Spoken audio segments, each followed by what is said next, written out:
세계가 이렇게 관심을 갖는 핵인싸가 됐는데 크리스는 어때요? 미국은 솔직하게 얘기해도 되죠? 미국, 솔직한 말로 미국에서도 첫인상은 나쁘지 않았어요.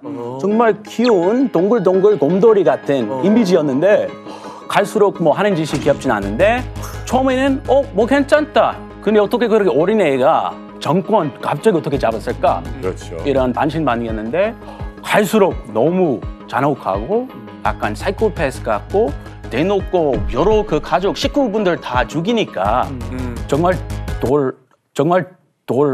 도라이 같아요. 네. 갈수록 사이코.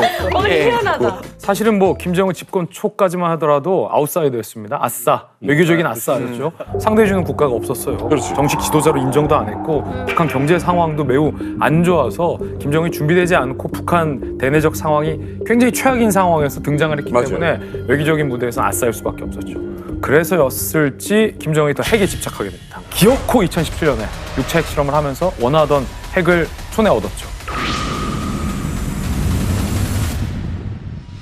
아마 그 순간 때부터였을 겁니다.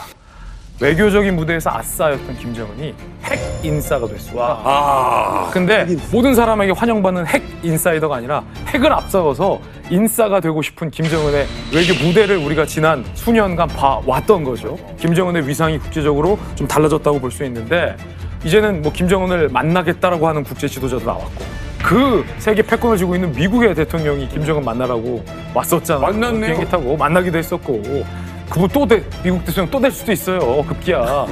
그러니까 핵 하나 갖고 김정은이 이 외교적 무대에서 아싸에서 인싸로 화려하게 데뷔를 한 거죠. 실제로 저 말이 맞는 게 사실 북한이에요. 우리의 경제력은 40분의 1밖에 안 되고 미국의 700분의 1밖에 안 되니까 네. 그런 나라가 갑자기 전 세계적인 관심을 끈 거는 결국 핵을 개발하기 때문이고 그렇죠. 핵을 개발하게 되면 이건 그냥 주변 국가가 다 문제가 되거든요. 그래서 적어도 2018년 이후에는 김정은이 이제 외교 무대에 나온 거, 국제 외교 무대에 나와서 관심을 다 끄는 거죠. 시진핑의 관심도 끌고 무엇보다도 트럼프, 미국 대통령과 마주 앉기도 하고 우리나라 대통령과는 뭐 말할 필요도 없고 정말로 핵 인싸가 돼버린 거죠.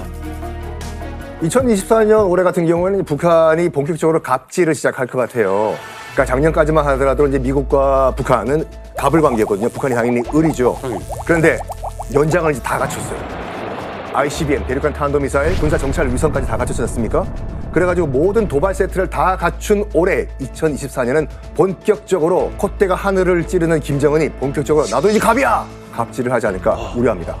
근데 저는 좀 무서운 게 뭐냐면은 이렇게 자기 위상 때문에 그냥 도발을 계속 하다가 이게 진짜 전쟁으로 이어지면 어떡할까 약간 좀 고민이 좀 나거든요. 그렇죠. 이제 도발 가능성 부분을 사실 많이 우려를 하고 거기에 이제 철저히 대비해야 되는 건 맞는데 당장 핵 참화를 들씌운다, 핵 불바다를 만든다 그게 가능할 거냐? 그럼 여러 가지 제약 요인도 있죠.